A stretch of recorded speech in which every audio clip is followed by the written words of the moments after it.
We're live. Morning. Today is Thursday, April 23rd, 2026. This is a special meeting of the Board of Education Finance Committee. We will start with, we don't do public comment, right? Not until We'll the start end. with a review of the March 2026 financial report. Rich. So this is the financial report through March. We do show a positive balance of $342,027, which is an increase of $67,248 from the prior month. The changes include $80,000 in public tuition for a placement that did not occur. Athletic transportation is trending below budget by $15,900. Some sports did use less transportation than anticipated. Public tuition has a placement savings of $9,754.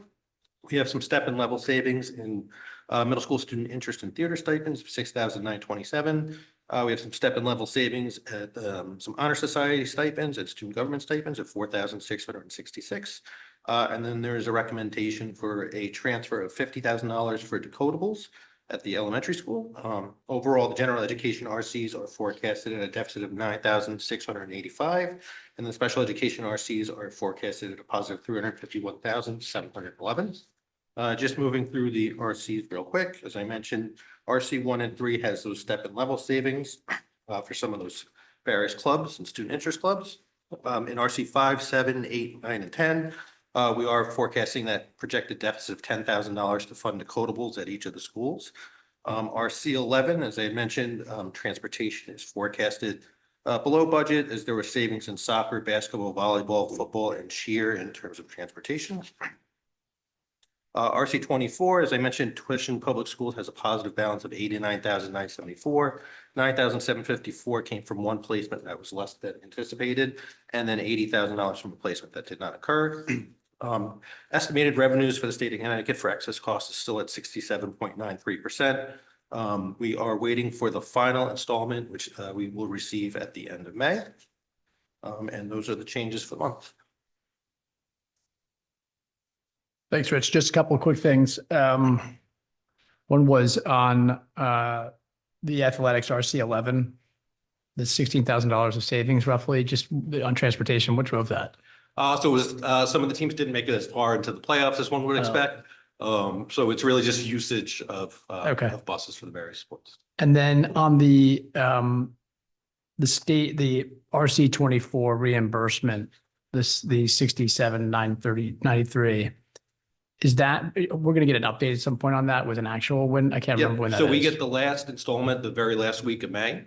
So right around Memorial Day, and then that's when it becomes the final amount. Okay. So we did include in the packet the estimated revenues. It's still at 67.93. We've received 75% of what we're anticipated to spend or receive already. That came in February, and then that balance comes at the end of May, and then it'll be finalized. Great. Thank you. Other questions? Hi, Rich. Good morning. Thank you. Decodables, I take it, are some type of phonics type textbook. So if you recall at a board meeting, I think maybe 2 board meetings ago, there was a discussion about decodables at the school level. And so there's a request now to kind of speed up that purchase. And so we're recommending $10,000 per school if the board approves the transfer. They're very small, short books with phonics patterns built in for repetition for fluency work. Thank you. It's generally K through 2 where you would use them.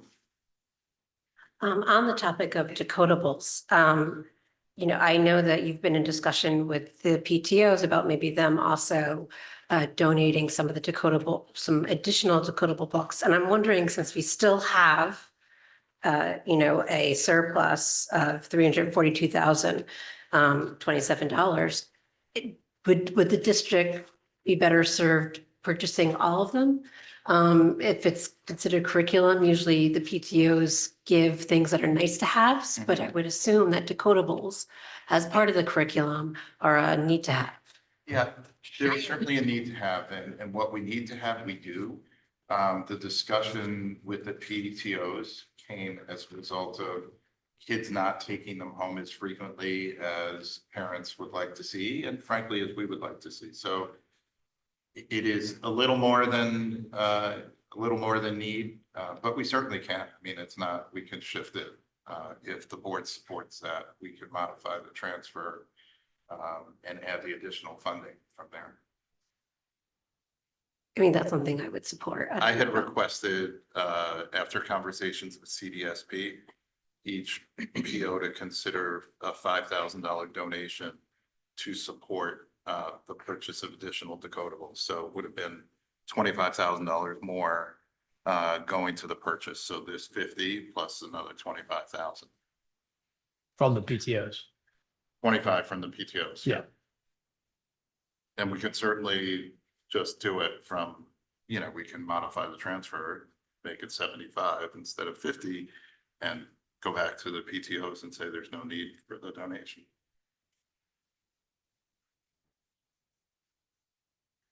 I mean, it's just curricular and I know every once in a while, this sort of thing comes up. I feel like the last time was maybe about bike racks. Or maybe, yeah. Yeah, who's chair? Yeah, the high school PTO was going to donate more bike racks, and the board felt that that is something that should be provided by the district. And so they said, thank you, but we're going to do it ourselves. And I sort of feel like this falls in that same category. I mean, it's a good question. How should we be thinking about like PTO money versus money that's spent by the district? Are there decodables in next year's budget? We have books and we won't need. We won't need big more. There are no purchase. decodables. This would be, Yeah, this this is, would be. covers this is a everything. big Push on adding decodables. Okay.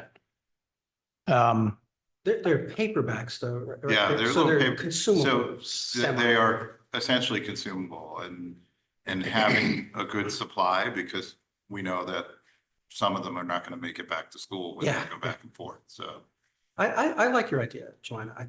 I think that's warranted. Bill, you're suggesting you agree with the idea of increasing to 75,000, going back to the PTO and saying we don't need the 25 or? Yes. Or I mean, it's a kind of a fine line. I mean, we asking maybe the PTO if they're going to raise that money. Like where else would that money go, I guess, like the 25,000 from the PTO? Well, it's not our money, it's the not our money, PTO's yeah. money. and they hadn't gotten back to me to say whether all 5 schools were able to do it. So I see. that was at the last meeting, which was 2 weeks ago, last week. The week before. Week break. before break, so. I think they were fairly optimistic that they'd be able to, from what I could tell. Why don't we hear back so we've got full information and then we can decide one way Well, or I the think other. it's the principle of it. They all have, look, the PTOs don't need me to defend them. They all have tons of money in their reserve that they need to spend down for their Right. 501(c) status. I just don't know if it's appropriate to have them subsidize curriculum. Because these are books not just to keep in the library that like if you have a book fair, a teacher might have a wish list. And Yeah. then you go and you buy. I mean, it's book sort of like a edition. bigger topic though, around PTO spending and where that money should be going because it goes to other places, right? That are involved in. It goes district to nice to spending. have. So like recently, the Henley PTO donated money to redo the teacher's lounge.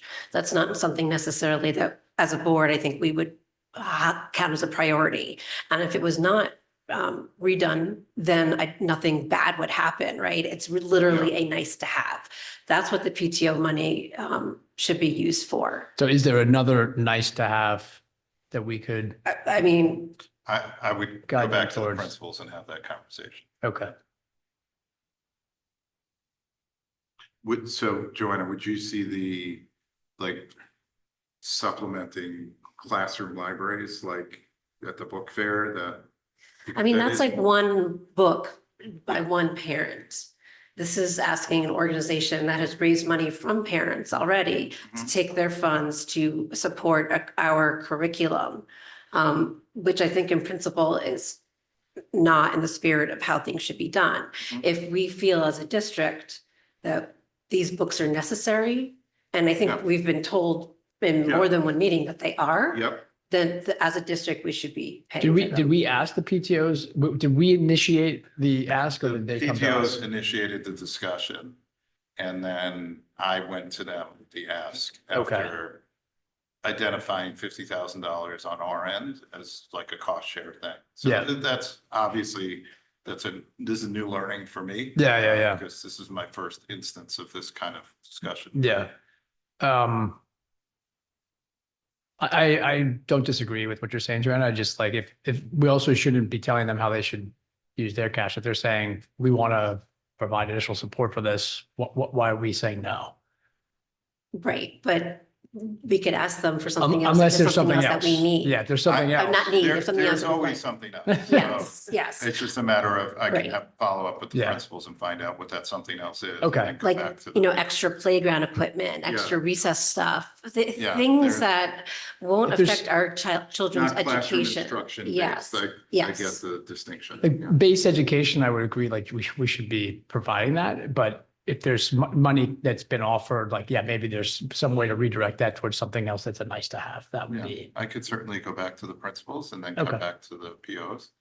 But I think, based on our conversation, Rich, doing a 75,000 instead of 50 doesn't seem to be problematic with the surplus that we have.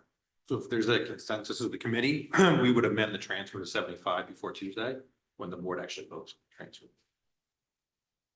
Yeah, I would be- Yes. yeah, I think we I'd do like to- that and then, yeah, maybe Discuss between it now at and the full then, table, we'll yeah. find out if there's somewhere And else if- to get to and- 25. And it's kind of a fine line too, right? We can't tell the PTOs what to do. But, and I'm sure they have no shortage of ideas of their own. So, Right, I- it's that's not the like other side of the coin, the right? district- Like if the- they have an idea that the Yeah. principal doesn't want, then, you know, right, the money's going to come in the district just in a different form. yeah, I would, if I'm in agreement. Okay, Same, thank you. I mean, especially because it's not like we're at zero or, So we just fall Yeah. out about 370. right, thank you. okay. And there's no other transfers, right? No, that is it. Okay, excellent. Motion to adjourn? Oh, I had another question. Oh, sorry. Just, in the superintendent adjustments, there's a lot of movement. Seems like a lot of money is being spent on subs. And I'm just wondering, is this typical, over, under, like where are we compared to past years? We're a little bit higher than last year and we're kind of more in line with the year before. And so what this reflects is when we have long-term leaves and typically it's like maternity leaves, the money has to get released from the teacher who's out on leave and then it has to go to a long-term sub account to Right. pay for that sub. But we are a little higher than last year, but more in line with the year before. Okay, so it's not like outrageous. It's, okay. Yeah. Thank you. It does tend to happen in, the second half of the year more than the first half of the year. So you do tend to see it more towards that. Thank you. Okay, anything else? Other questions? Public comment? There are no members of the public present for public comment. Motion to adjourn? Bill,